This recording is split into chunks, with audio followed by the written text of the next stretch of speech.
What is up, y'all? We are here for our Saturday night secret sermon.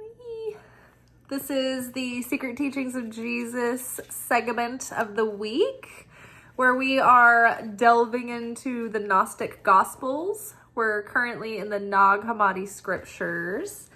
And yeah, I always was curious about the Dead Sea Scrolls, the Nag Hammadi scriptures, the Lost Gospels, and I didn't know when I would really seek them out or take the time. And so I thought, how cool would it be to make one of our episodes every week a study together of the Gnostics. And so we're reading them together for the first time.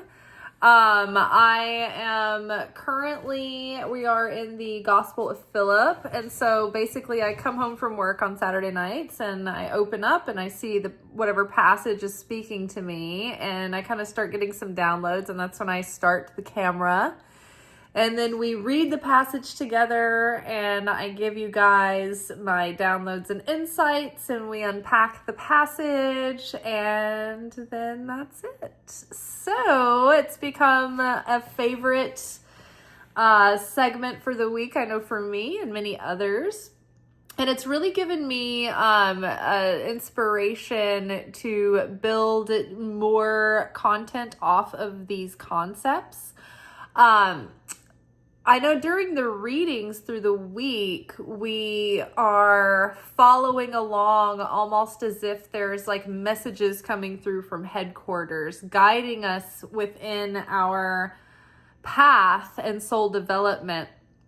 But there's concepts and spiritual ideas and spiritual laws and things that I will reference that I think we could go deeper into just those ideas. And so I've been sort of percolating on thinking about starting a second channel where I'm a more topic focused, and this will be like the sort of guidance channel, but when people reach out with specific topics they want me to teach on, and when I'm thinking about like breaking down ideas and things to maybe go deeper in with courses and things like that, I'm thinking about starting a second channel. So I'll let you guys know as I am developing that. And I was looking into like a Patreon and Substack to see, like, to compare the two. And so I'm thinking about having a Substack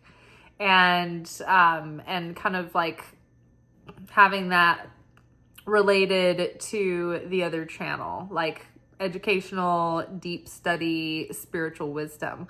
What do you guys think? Would y'all be interested if I had a Substack that was like $1 a week, $4 a month, or $5 a month? Like, would y'all be interested in like going into more structured curriculum about the topics and concepts and ideas that we talk about? And then also it would be a place where I could have a little bit more freedom to pick random topics and, write articles and videos and things like that. So it would be a little bit looser format than this particular channel. This particular channel is pretty specific in the goal and intention in our readings every week. And I think it's good because it really guides us along in our progress and our development. But I think that there's always room to go deeper. It's like we're getting directions from headquarters, like we're on a trail, right? And we're walkie-talkieing in every week, and headquarters is giving us guidance and coordinates about what direction to go in, what weather we might have, what we could focus on to help our, chances of survival, whatnot. Now, it's not the same though as spiritually like studying and delving into the concepts that we then apply to our waking life. See what I'm saying? So it's like we're living it on this channel, but like we're learning about the deeper concepts on the other channel. So that's all I'll have to say about that. So the portion that we are covering tonight in the Gospel of Philip is called A Householder and Food.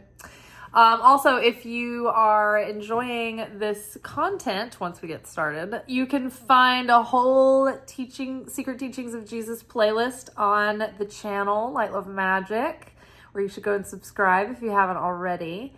And there's also a Secrets of the Bible studies playlist. I can't remember exactly what it's called. And there's only one video. It was new. And then a video about the Psalms. And so that would give you kind of an indication as to the direction like the new channel would be in. It would be like theology studies and Kabbalah concepts and spiritual, cosmic, mystical ideas and things like that.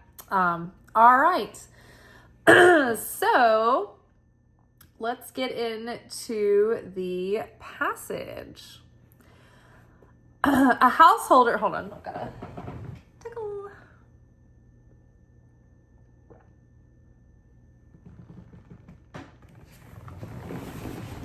All right. A householder and food. There was a householder who had everything. Children, slaves, cattle, dogs, pigs, wheat, barley, chaff, fodder, oil, meat, and acorns. The householder was wise and knew the food of each. He fed the children baked bread and meat. He fed the slaves oil and grain. He fed the cattle barley, chaff, and fodder. He threw the dogs some bones. He fed the pigs acorns and gruel. So it is with the disciples of God. If they are wise, they understand discipleship. Bodily forms will not deceive them, but they will examine the condition of each person's soul and speak appropriately with the person.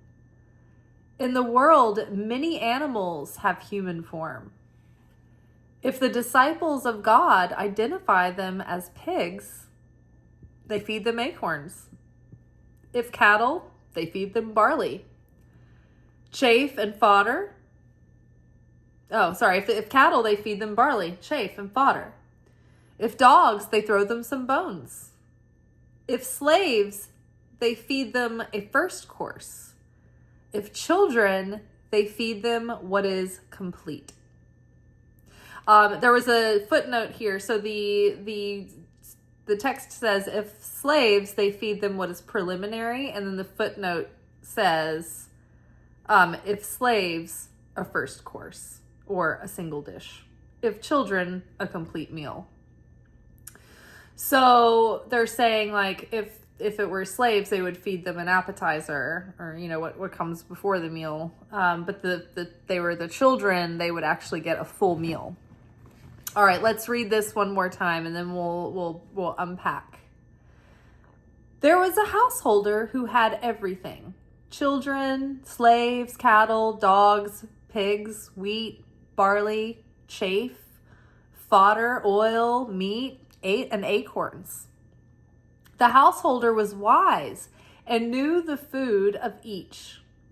He fed the children baked bread and meat.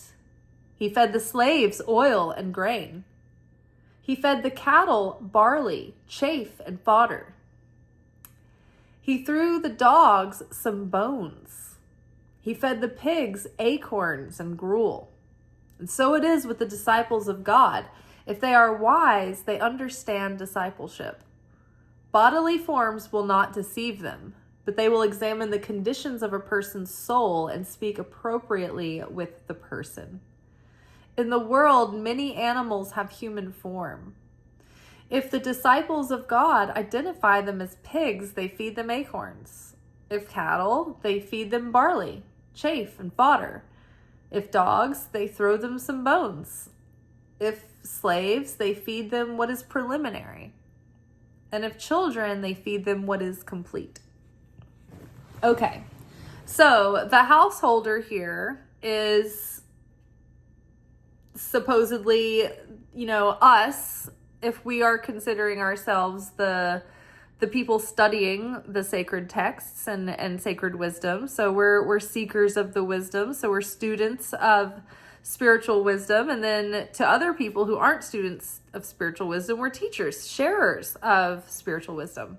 So we are like the householder. We have all of these riches, right? These resources. We have a wealth of knowledge and understanding and insight, revelation.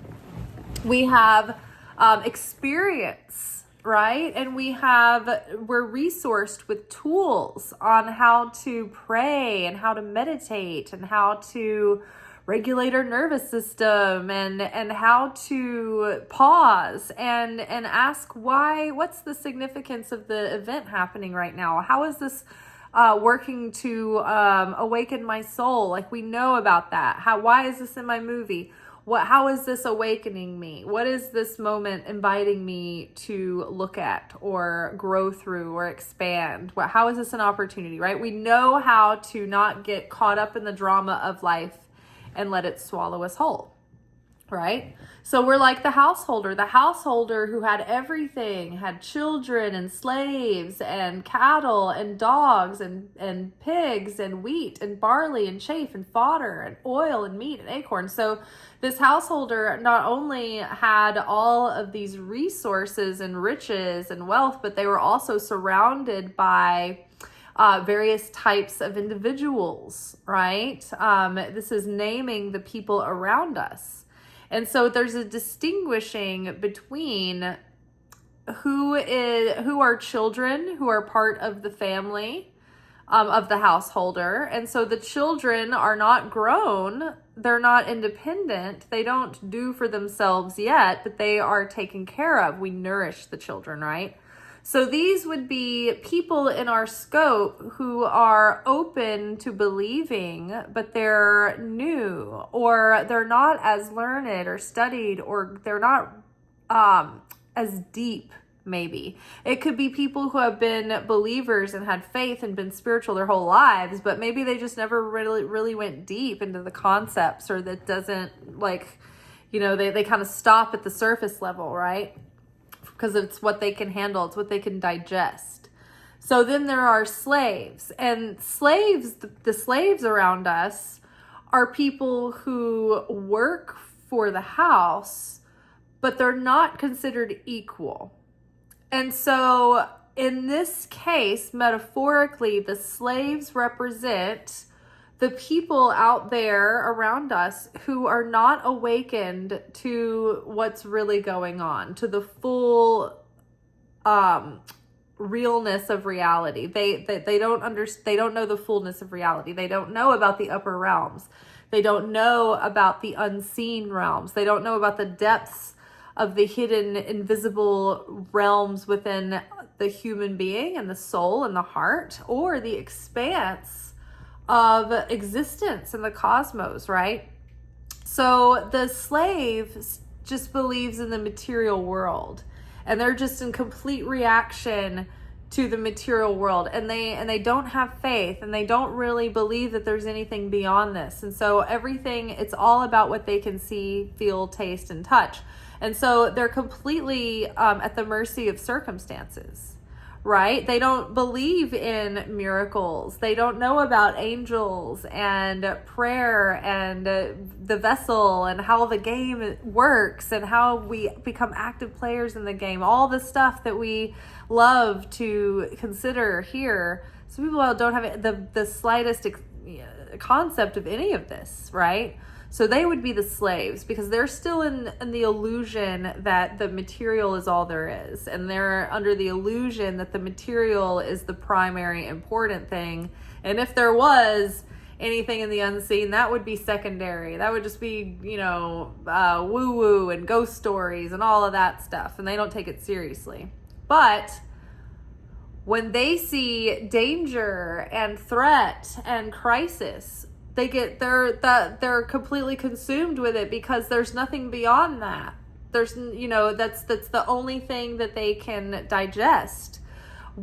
Same with they have a good opportunity, they have money, they get a windfall. Oh wow, that's the thing that they put their faith in and their confidence in. They put it in their health, and they put it in their, it's the things that they can wrap their rational mind around. But Ultimately, they are not the cause of their reality. They are the effect of their reality. They are reflexively reacting to reality and responding to it and being affected by it all the time, because they think that this is all there is, and they believe all the illusions. And every time the opponent is like spinning up schemes to mess with them, they totally get sucked in, and they have no idea about pause. Wait a second. Why is this in the game right now? What is it telling me if this situation is entering into my level, my reality? What does it really mean for me? They don't know how to ask those questions, right? So they're kind of a slave to the opponent, right? Because they have more faith in their kind of fear in the material realm than they do in the non-material realm, the upper realms. And who reigns over the material realm? The Satan, the opponent. And who reigns over the rest of the reality, and really over the material realm, but he just gives the Satan an assignment to basically play out in the material realm. So, God, the one God, reigns supreme over everything, right? Including the opponent. The opponent just has a specific job to do, and he's the antagonist until the great final face-off. So, if you are not aware of the opponent, then the opponent is more than likely pulling your strings. And when the opponent says jump, we're like, how high? And so until we become like super aware of our reactivity to our scarcity and our fear, the opponent gets in there and really messes with us. Okay, so there was a householder who had everything: children, slaves, cattle, dogs, pigs, wheat, barley, chaff, fodder, oil, meat, and acorns. So we talked about the children and the slaves, and then the different animals. The different animals represent animals of, like, when you think about all of these animals, cattle, dogs, and pigs, they each have their own purpose. They each have their own vibe and their own essence and their own perceived intelligence, right? They behave differently, right? Pigs might be very smart, but they act really morosely, right? They're wallowing in the mud. They're in their own filth. They do some pretty gross things. They'll eat through anything. But actually pigs are very, very smart. Whereas cows, we're learning cows are smarter than we think, but they're not very smart, and they don't have a lot of get up and go, and they're just sort of like hanging out, eating, consuming, farting. Whereas pigs can call 911 if you need them to. So pigs are getting at it. They're making deals. They're closing deals. And then dogs are kind of like members of the family, but they're kind of lazy. They don't really do much for us. I mean, if you're a hunting dog, especially back in the day, they probably had a job, and dogs with jobs, they're happy. But dogs, they can be in their comfort zone, and dogs, if they're not providing a service for us, then they're just taking, right? They're just consumers. All these animals, just consumers. So these animals, right, they have different personalities, different levels of consciousness and behavior that they exude, right? So differentiating between the levels of the consciousness of these beings that are mentioned and these individuals that are mentioned. So the householder was wise and knew the food of each. He fed the cattle barley and chaff and fodder. He threw the dogs some bones, and he fed the pigs acorns and gruel.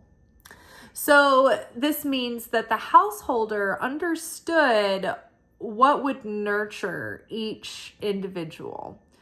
What can they digest? What's good for them? What do they need? Right? Not everyone, like when we understand that the animals, like all of the things here that are talked about, animals and the people, these are all people in our lives.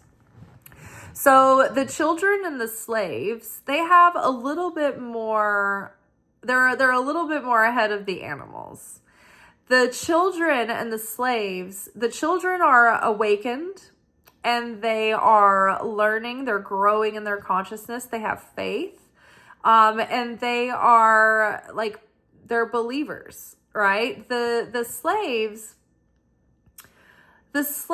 aren't necessarily animalistic. They're like people who are, it's not that they don't believe fully, but they don't have faith. They need things to be reasonable. They need things to be rational.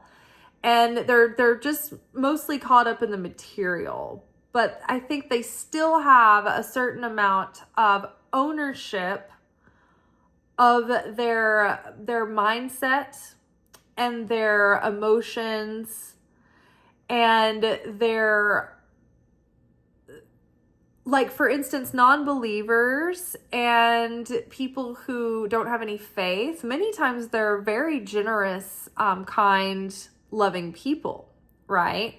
So I would fit both the children and the slaves into the category of kind, loving, sharing, natured people who either have some belief and some understanding and they want to pursue that further, or they're good people, but they have no faith and no understanding, right?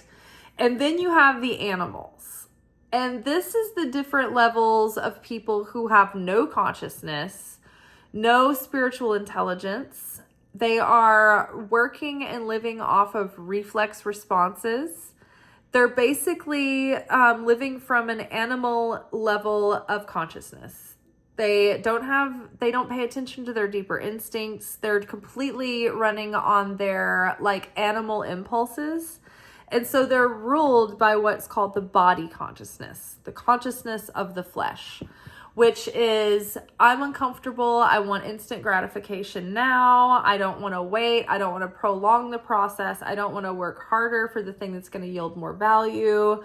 I don't want to date someone prospectively. I want to have sex with them immediately. I want to eat my fill of any kind of food without thinking about portion control or health or anything. It's like someone who has no real self-control. They don't have virtues. They might be on a spectrum of malicious or selfish, right? But the animal is completely driven by an instinct to survive, an instinct to procreate, and an instinct to basically eat and then relax, survive, eat, relax, fight, competitive, fuck, like animal thinking. And given to extremes, we see that people that are operating solely from flesh consciousness, from the body consciousness, from animal instincts, become dangerous. And they become, especially if they become powerful in what they do, they'll stop at nothing to get what they want. And we see that today. We're literally living in this moment where we have people that are so out of control, that are buying the elections, that are running these corporations, that are literally poisoning our produce. And the poison gives John Hodgkin's lymphoma, if I'm saying that right. And then that same company, got bought out by Monsanto. Oh, sorry. Monsanto has the insecticide that causes John Hopkins lymphoma. And then there was a pharmaceutical company that bought that company that actually makes the cure or the medicine to treat John Hopkins lymphoma. So you see what I'm saying? Like, when people are completely out of control, it's all about profit. It's all about exploiting people. And now it's not even about exploiting people and then there's negative results for them. Oops. It's malicious intent. It's like, okay, I'm going to try to give humanity cancer so that more and more and more people by the thousands are getting cancer, and then they'll need my medicine, and then I'll get so much more wealthy than I already am. And it's never going to be enough. It's just an endless pit. I just want to take and take and take, and I want to stack up my money, and I don't care who get sick in the process. In fact, I hope they do get sick because then I'll get more money. And then you got Chet over there with his, war machine. And he's like, yeah, I hope we go to war. I've got all these supplies that I'm going to make a lot of money off of it if we, you know what I mean? So it's like there are people who are profiting and benefiting off of human suffering. They're not even just ignoring that is a reflex or a result of what they're doing, but they are actually actively trying to create the suffering because that is profitable for them. They're profiting off of human misery. So we've talked about distinguishing the levels of the people and the animals. Now, some of these animals are not malicious. They're just driven by their desires and their impulses. And then they have different levels of consciousness, different levels of understanding, different levels of spiritual intelligence, right? So each animal has to eat different foods, right? Like cows need to eat grass. If they eat corn, it's really bad for them. It'll tear up their stomach. It'll cause trapped gas, and that trapped gas tears up their intestinal lining, and then they have infections in their intestines, and that's what makes them unhealthy for us to eat, because then they have to have a ton of antibiotics, and then we build up an immunity to antibiotics because there's so many antibiotics in the meat that we're eating. So each animal has to have a specific diet, because otherwise it won't nourish them. It won't do anything for them. Their body will reject it, right? So let's go back to the passage. Let's start reading this again. So there was a householder who had everything: children, slaves, cattle, dogs, pigs, wheat, barley, chaff, fodder, oil, meat, and acorns. The householder was wise and knew the food of each.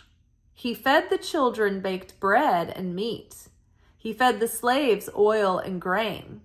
He fed the children baked bread and meat, and he fed the dogs some bones, and then he fed the pigs acorn and gruel.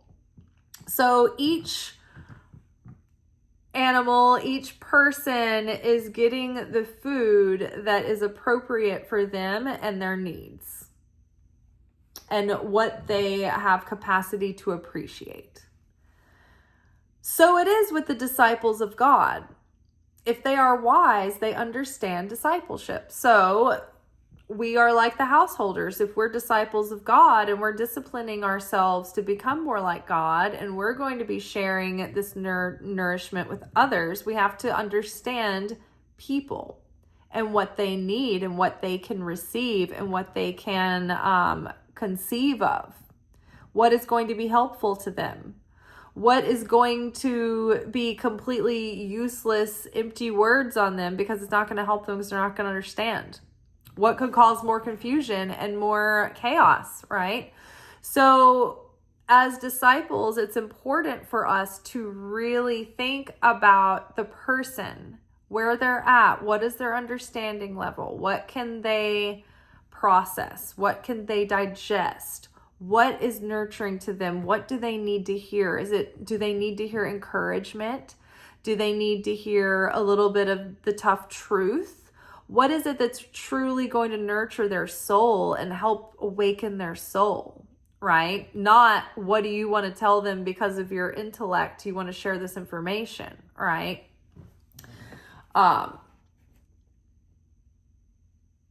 It's like if we're trying to force the same thing on everyone, it's going back to the feeding of the animals, right? Look at our food system. They're trying to feed everything corn because there's a surplus of corn. We have so much corn, we don't know what to do with it. So we're putting it in everything. It's in all the food, it's in all the plastics. We're giving it to all the animals and indiscriminately, just to everyone, corn everywhere. And we are developing sicknesses to corn and resistance to corn. And just like the cow who can't really digest corn, it's being forced corn, and the corn is making the cow sick. It's not nurturing the cow. It's actually hurting the cow's body. So too, if we're trying to give everyone the same message and the same information, it's not going to be received by everyone the same way. And they don't have the same readiness for the same level of intensity or depth, right? So we have to tailor or fine tune the message specifically for what that person needs. So it is with the disciples of God. If they are wise, they understand discipleship. Bodily forms will not deceive them, but they will examine the conditions of each person's soul and speak appropriately with the person. So we talked about this in the inner and the outer over the last couple of weeks, about looking at the surface of something and not, like, the fool looks right at the surface and sees the clothes of a person and doesn't think anything deeper from that. He assumes everything by the first impression of the person and then goes no further. That's what the fool does. So we're back to that concept of the disciple is not a fool and will not be thrown off by external appearances. They're going to get the vibe of somebody. They're going to fill them out. They're going to fill out their soul and their consciousness level. Well, who am I really dealing with here? And so many times, and it's exactly where we're at in The Chosen right now. If you guys have watched this show before, you know that I love The Chosen and I watch all the time. But whatever show I happen to be watching, that it always speaks to me. It's so funny, but I love right now, The Chosen is getting intense. It's season 5. So this is the week leading up to Jesus's arrest. And so he's really calling out the Pharisees at this point. He's getting very up in their face. He's been laid back. He's been mostly like wooing the crowd so far. But now it's like his final countdown and he has to say the big important things. And so he's in crowds of people and he's calling out these Pharisees.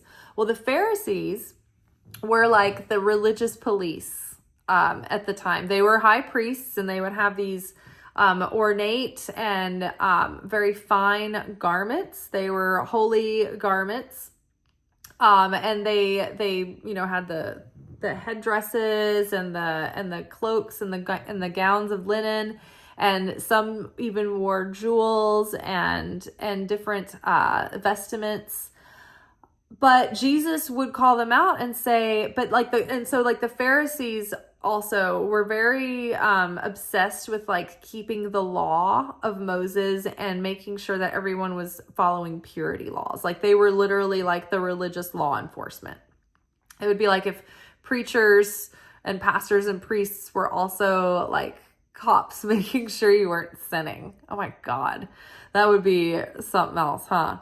So the Pharisees, though, were kind of also politicians. And so they weren't necessarily the most heartfelt, devoted, pure, innocent people. Sometimes they were kind of corrupt and selfish, and they were wise. They were wise in the studies of the Torah, and they knew the law inside and out. They were kind of like lawyers too. But they weren't very warm. Their spirit, their soul wasn't alive. They weren't anointed in the message. Now, not all of them. Some of them were heartfelt and they wanted to serve the people. But many of them were just wanting to enforce the law, and they had no heart and they had no soul behind it. And so Jesus was calling them out all the time. And he said they were like whitewashed tombs that on the outside looked beautiful, but on the inside were full of dead people's bones and all uncleanliness, right? So talk about a roast beef on Sunday, motherfucker. So yeah, full of dead people's bones. So the disciples are going to be wise and they're going to see past that. So you can't give, because Jesus kept trying to give this directly to the Pharisees. They would show up for his teachings and he would be telling people the parables and telling people the wisdom. And sometimes they would actually come and confront him and ask him directly about things, and he would tell them, and they still didn't understand.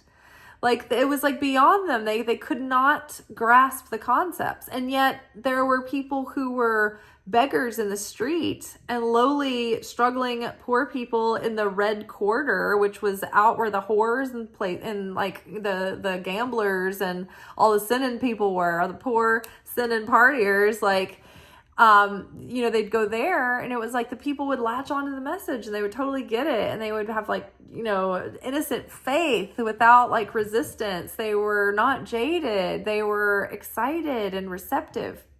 So don't judge a book by its cover, because the soul of this prostitute might actually be a lot more righteous in the end than the soul of this Pharisee who's corrupt.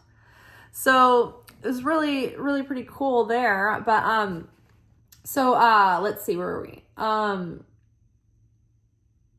So if the disciples, bodily forms will not deceive them, but they will examine the conditions of each person's soul and speak appropriately with the person.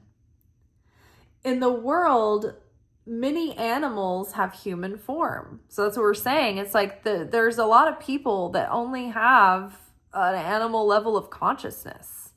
They're not awakened. They're not aware. They have no divinity that's been activated within them. It's there, but they're not living in that realm, right?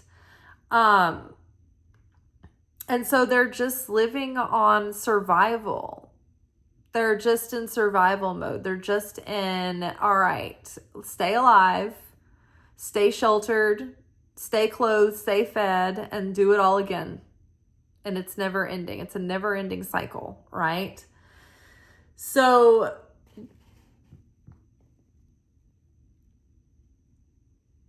those are the animals that have human form, people who are just like not operating in a higher consciousness than the animal instinct, the body consciousness. And so if the disciples of God identify them as pigs, they feed them acorns. If you can handle acorns, you get acorns. Maybe you could understand the little bit more difficult parable, right? So I'll give you something to chew on here, right? Maybe not. Maybe, So if it's cattle, they feed them barley, chaff, and fodder. Maybe it's something easier or, something not so deep, right? Whatever you can handle, whatever's right for you. Maybe you're going through something, a tragedy, and you can't handle dogma right now. That's not very helpful. You need something that is compassionate, kind, and nurturing, right? And you need gentle kindness. So you got to think about what is an appropriate diet to give to someone. And, when we talk about food, it's like what we're sharing with people about revelation and enlightenment and gospel, right? We're giving them the Logos. We're giving them the good news. We're giving them insight and maybe mentorship or,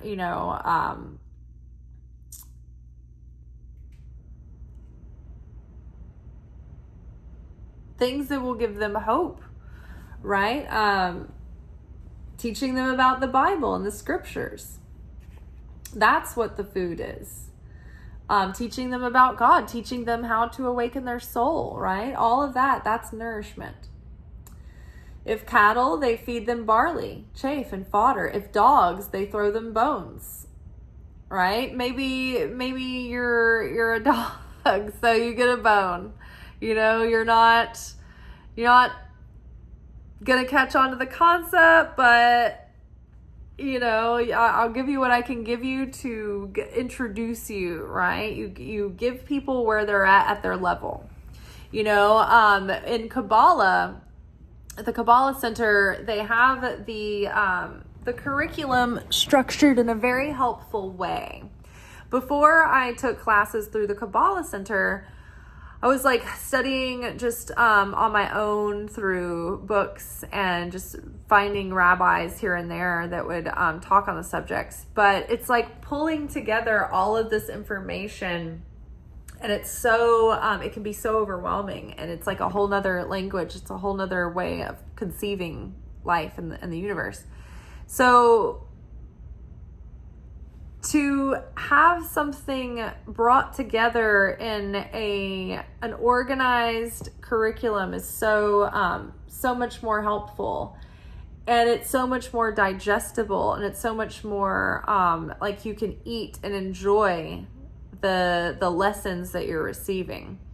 And they have it leveled out like Kabbalah 1, Kabbalah 2, Kabbalah 3, Kabbalah 4 through 10, Kabbalah 10.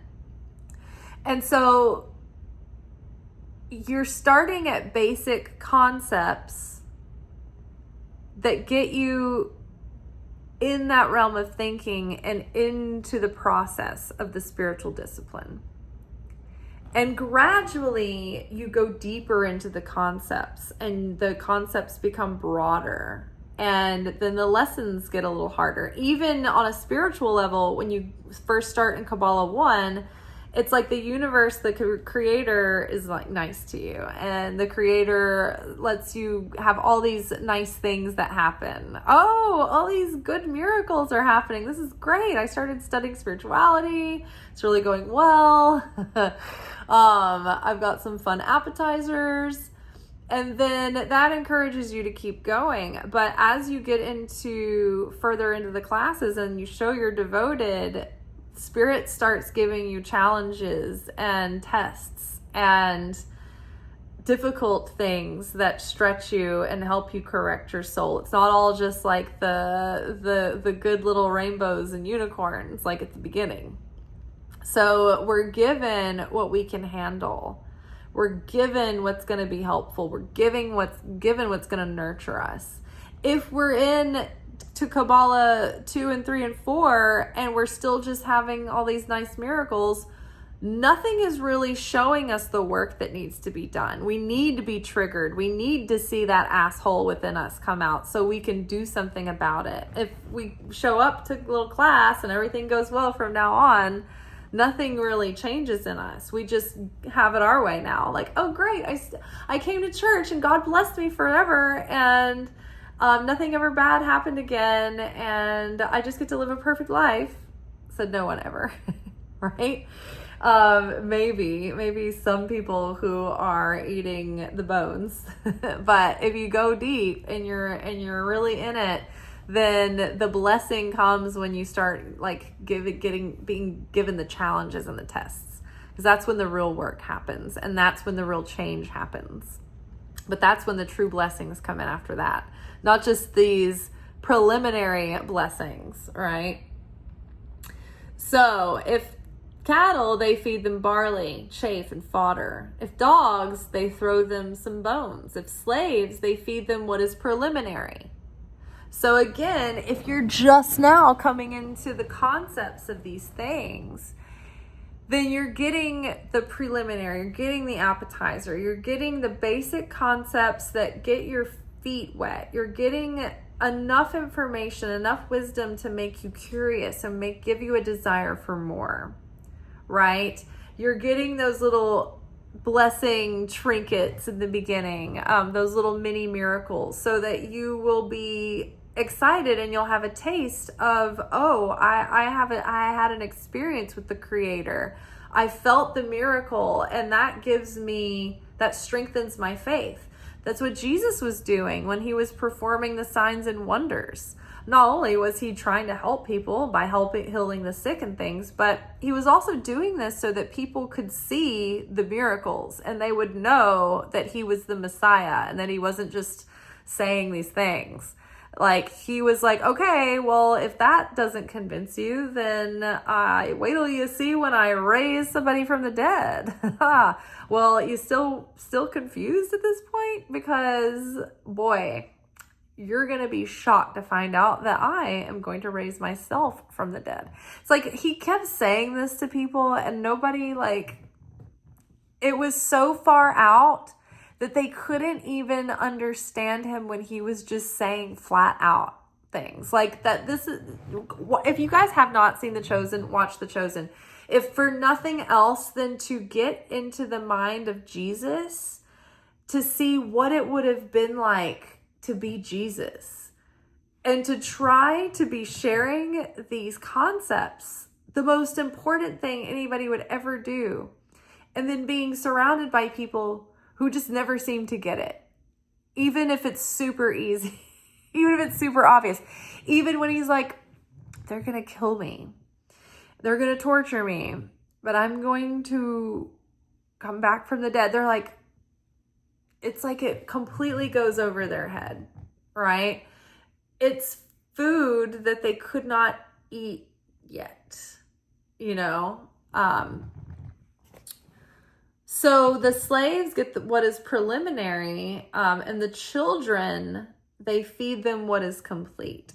So as children of God, right? Children of the householder, the ultimate householder, we get the complete meal.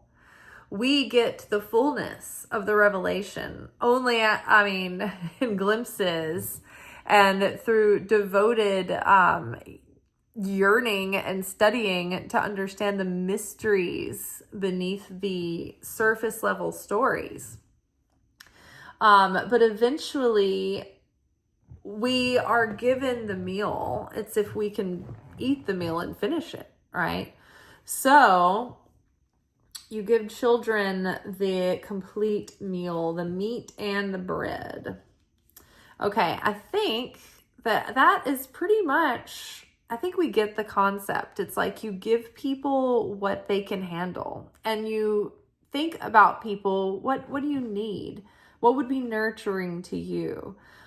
Not everything in my catalog of things that I know is going to be helpful to you. And if I tried to tell you everything I know right now without giving it to you in steps and in layers, it would just confuse you. It cause chaos, right?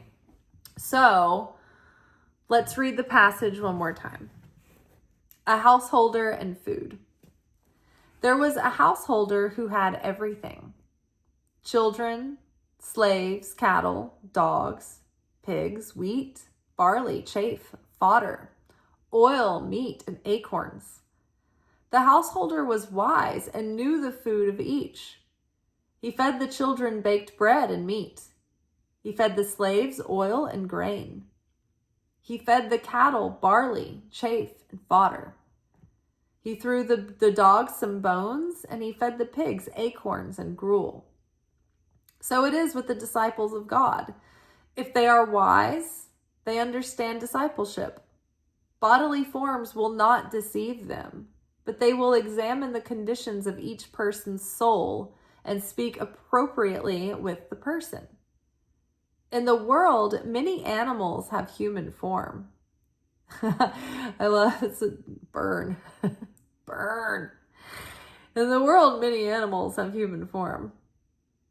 If the disciples of God identify them as pigs, they feed them acorns. If cattle, they feed them barley, chaff, and fodder. If dogs, they throw them some bones.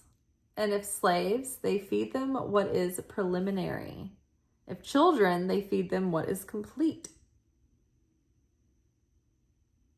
A complete meal. All right, y'all. I think that is all for tonight. Tomorrow, we will be back together for the weekly energy oracle forecast, where we will be looking at the energy of the week to come and what kind of in a spiritual weather we might be living and moving and having our being in. So until then, peace be with you. Ciao.